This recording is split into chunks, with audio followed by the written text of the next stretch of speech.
तो हमारे सहयोगी जो बता रहे हैं कि ब्लैक बॉक्स के जरिए ही सही वजह सामने आ पाएगी कि यह हादसा कैसे हुआ और जांच पड़ताल चल रही है। फॉरेंसिक टीम भी मौके पर मौजूद है। एयर इंडिया के जो टेक्निकल टीम है वो भी क्रैश साइट पर मौजूद है और अभी भी वहां की स्थिति का जायजा लिया जा रहा है। दूसरी तरफ प्रधानमंत्री नरेंद्र मोदी वो भी मौजूद थे क्रैश साइट पर और अब सिविल अस्पताल पहुंचे हैं। सिविल अस्पताल में वो घायलों से मुलाकात करेंगे और मुमकिन है कि जो पीड़ित परिवार हैं परिवारों से भी मुलाकात कर सकते हैं।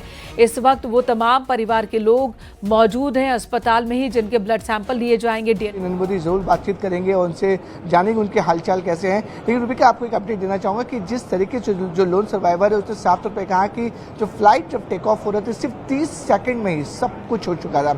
उन्होंने बताया कि अपनी जो स्टेटमेंट दी, जो फर्स्ट स्टेटमेंट लोन सर्वाइवर के आई थी उसमें कहा था कि एक फ्लाइट जब उड़ी थी तो अचानक तेज़ आवाज़ हुई। तेज़ आवाज़ होने के बाद चारों तरफ आग की लपटें शुरू हो गई और जो वो सीट थी 11A वो इमरजेंसी डोर के पास थी।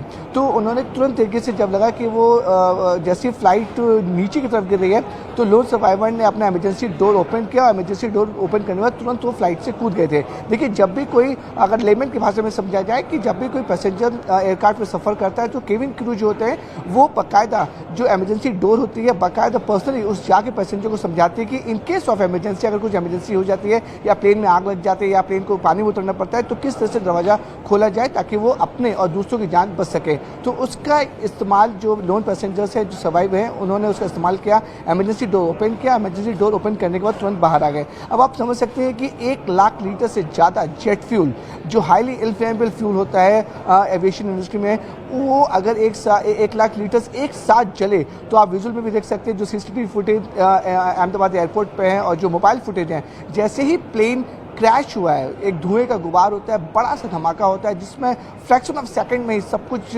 बदल जाता है। बचने के जो चांसेस है वो बहुत कम होते हैं। एक और अपडेट आपको रूबिका देना चाहूँगा जो हमारे सूत्रों से जानकारी मिल रही है कि आखिरकार ये प्लेन क्रैश की सबसे पहली वजह, बहुत प्राइमरी इन्वेस्टिगेशन की वजह बताई जा रही है कि इसमें जो ये डबल इंजन का प्लेन था ड्रीमलाइनर 787 2011 में ये इंडक्ट हुआ था एयर इंडिया में और ये काफ़ी बड़ा जहाज़ और सबसे सेफेस्ट जहाज़ माना जाता है बोइंग का। इसमें ये बताया जा रहा है कि जब ये टेक ऑफ हुआ और SOP के अनुमान जब भी फ्लाइट टेक ऑफ होती है तो सब कुछ एयरक्राफ्ट चेक किया जाता है। प्राइमरी फेसी में ये पता चल पा रहा है कि जो इंजन है उसमें जो प्रॉपर होता है, जो पंखे की तरह होता है, प्रॉपर इंजन में जो फ्यूल है वो सही मात्रा में नहीं पहुंच पा रहा था जिसकी वजह से इंजन पे बहुत ज़्यादा प्रेशर आया और दोनों इंजन एक साथ फेल हुए। जिसके बाद जब इस स्थिति में जब दोनों इंजन एक साथ फेल होते हैं तो पायलट के पास नामुमकिन होता है उस प्लेन को हैंडल करना। अगर एक इंजन फेल होता है तो फिर पायलट किसी भी तरह से एक इंजन के भरोसे नियरेस्ट एयरपोर्ट पे या फिर गो अराउंड कर वापस इमरजेंसी लैंडिंग कर सकता है। लेकिन इस सिचुएशन में आप देख सकते हैं 40 सेकंड के अंदर दोनों इंजन फेल होते हैं। पायलट के पास सिर्फ मेडे मेडे मेडे यानी कि जो इमरजेंसी मैसेज होता है ATC को भेजने के लिए, उसके अलावा कुछ भी नहीं था। 40 सेकंड में सब कुछ खत्म हो गया। ये बहुत ही primary facie investigation report news 18 India के पास लगी है कि प्रॉपर रिपोर्ट निभाई गई। दोनों इंजन फेल हुए जिसकी वजह से हादसा हुआ और महज 30 सेकंड के अंदर ये सब कुछ हो गया। यात्रियों को संभलने का मौका तक नहीं मिला। 11A सीट पर बैठे यात्री रमेश जो कि इमरजेंसी विंडो के सामने मौजूद थे, उन्होंने ही तुरंत इमरजेंसी गेट खोला और वहां से वो कूद गए जिसकी वजह से उनकी जान बच सकी। लेकिन बाकी के यात्रियों को उतना वक्त भी नहीं मिला और वो प्लेन के क्रैश और ब्लास्ट होने के साथ ही उनकी मौत हो गई। ड्रीम लाइनर डेथ लाइनर बन गया और अब वो पूरा इलाका ही शमशान घाट की तरह दिख रहा है। प्रधानमंत्री पहले क्रैश साइट पर गए, फिर अस्पताल आए। अस्पताल में उन्होंने घायलों से मुलाकात की और अब अस्पताल से बाहर निकलते हुए प्रधानमंत्री दिख रहे हैं। उनके साथ मौजूद सिक्योरिटी गार्ड्स और सुरक्षाकर्मी बाहर निकलते हुए और अब प्रधानमंत्री को भी आप देखेंगे, सिविल एविएशन मिनिस्टर भी उनके साथ हैं। तो प्रधानमंत्री अस्पताल में घायलों से मुलाकात करने पहुंचे थे। मुलाकात कर हॉस्पिटल से बाहर निकल रहे हैं प्रधानमंत्री। 265 लोगों की मौत हुई है जिसमें अस्पताल के कर्मचारी भी शामिल हैं जो यहां मेडिकल स्टाफ और MBBS के स्टूडेंट्स थे, रेजिडेंट डॉक्टर्स थे, वो भी इस हादसे का शिकार हुए हैं। अभी भी कई लापता बताए जा रहे हैं। रेस्क्यू ऑपरेशन की बात की जाए तो सभी शव वहां से बरामद कर लिए गए हैं, लेकिन अभी भी वहां पर मलबा हटाने और सबूतों को जुटाने का काम चल रहा है। वहीं प्रधानमंत्री आज क्रैश साइट के बाद अस्पताल पहुंचे। घायलों से मिलकर भारी मन के साथ प्रधानमंत्री अस्पताल से बाहर निकलते हुए एक बहुत बड़ा हादसा कल हुआ अहमदाबाद में। प्रधानमंत्री ने घायलों से मुलाकात की। उड्डयन मंत्री भी प्रधानमंत्री के साथ मौजूद हैं और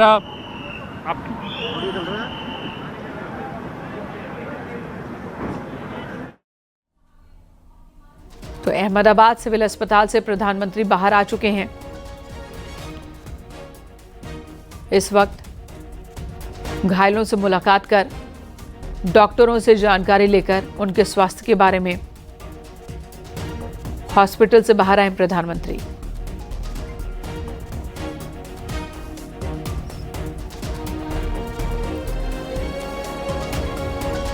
बहुत बड़ा सदमा देने वाला यह हादसा।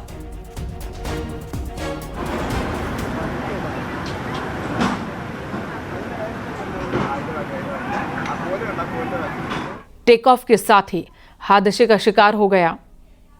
265 लोगों की इस हादसे में मौत हुई। गुजरात के मुख्यमंत्री भी लगातार इस पर नजर बनाए हुए हैं। घायलों को उचित इलाज मिले, ये इंतजाम किए जा रहे हैं। वहीं टाटा ग्रुप की ओर से मृतकों के परिजनों को 1-1 करोड़ रुपए दिए जाने का ऐलान किया गया है। सीएम भूपेंद्र पटेल ने भी घायलों से मुलाकात की और ये प्रधानमंत्री रवाना होते हुए सिविल अस्पताल से वो बाहर निकल चुके हैं।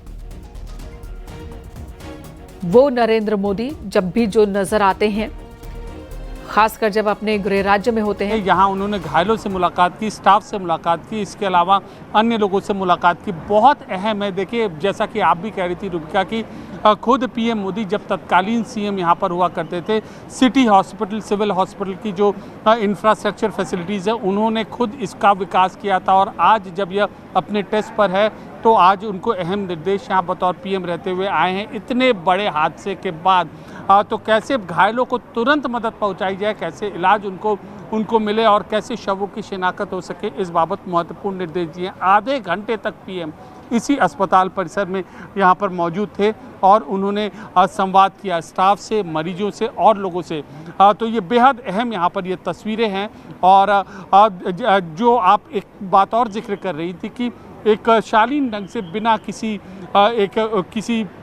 हो हल्ला के या बिना किसी मूवमेंट के व्यवस्था को डिस्टर्ब करते हो, उस दौरान महत्वपूर्ण चीज़ ये भी थी कि हमने यहाँ पर पीएम की विजिट के दौरान भी एम्बुलेंसेस को यहाँ पर आते देखा, जो अन्य मरीज को के इलाज को भी देखा डॉक्टर कर रहे थे बिना किसी व्यवस्था को डिस्टर्ब करते हुए। जब पीएम यहाँ पर आते हैं, यहाँ पर संवाद करते हैं, तो जाहिर सी बात है कि जो लोगों का इलाज चल रहा है, जो लोग इस पूरे के पूरे काम में लगे हुए हैं, उनका मनोबल कितना बढ़ेगा। और अब उम्मीद की जा रही है कि अब से थोड़ी देर बाद ही पीएम